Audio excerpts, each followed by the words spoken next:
At age 16, George Carlin dropped out of school. 1 year later, in the middle of the Cold War, he enlisted in the Air Force and began working on B-47 bombers.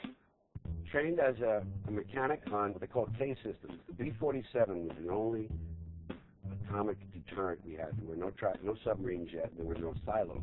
This was the thing. B-47s were the medium, and they would take the A-bombs, presumably, and drop them on Russia. He told himself it was just a job until he could start his real career in broadcasting. That came sooner than he imagined. In 1956, the Air Force allowed him to accept a part-time gig off base, spinning records at the #1 station in Shreveport, Louisiana. George Carlin is on the air, the coolest record man anywhere. For George, the job at KJO was perfect, but his stay in the Air Force was a disaster. After 3 years, they politely asked him to leave.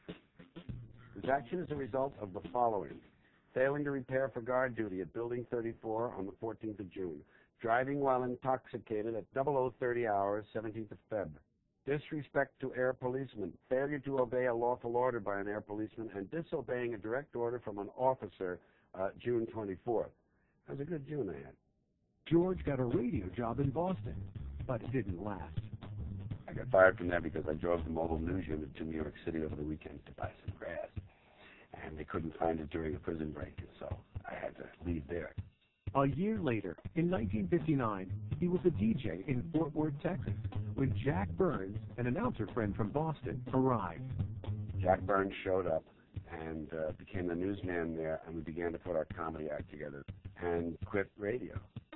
In February 1960, Burns and Carlin climbed into George's Dodge Dart Pioneer and headed to Hollywood. They had $300 between them. Within a year, they were on TV. Cigarette? Love to have one. Say, my brand, wings. Oopsie, Daisy. Oh, boy. Why, George, you bent over and picked that up like a 16-year-old boy. Well, no wonder. With my Playtex living jockey shorts. It was the 60s, and a new, more irreverent sense of comedy had arrived. And there were two very powerful personalities at that time. One was Lenny Bruce, who was kind of the gut of the movement, and there was Mort Sahl, who was kind of the head of the movement. Into the point. One night, Mort Sahl and Lenny Bruce caught Burns and Carlin's act and offered to help them get an agent. For a couple of comedy newcomers, it was tantamount to divine intervention. Lenny Bruce saw us and was impressed, and I think flattered that someone was imitating him when he was not very well known to the public. I think George learned an enormous amount from Lenny. In fact, Lenny is reputed to have said that he saw something of himself in George. Soon, George and Jack were performing in nightclubs around the country. In August of 1960, they were appearing in Dayton, Ohio, when George met a beautiful 21-year-old hostess named Brenda Hosbrook. I said to her, "What does a guy do here in Dayton after the show?" And she said something like, "Well, if he finds a girl who's got her own apartment and a stereo, he can take her to breakfast and take her home." I said, "Oh, yeah, well, you sure?" They were just immediately in love, and straight into bed, and, for the rest of the gig, that was it. They didn't part company. I think Brenda was a terrific sounding board for George. She was very important to him in making him realize just how funny he could be and how independent he could be. A year later, George and Brenda married. But George's mother was not about to let her son get away so easily. She showed up during their honeymoon. Not only was Carlin's personal life crowded, but he was feeling stifled in other ways. In March of 1962, Burns and Carlin split up.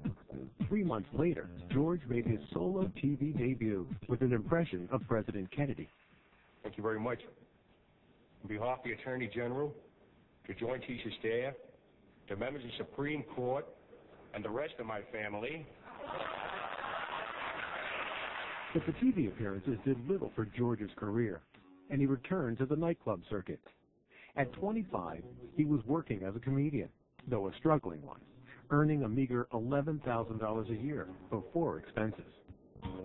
But Brenda would be in the back, and if you had to do a second show, she would be sitting there, and she would laugh genuinely.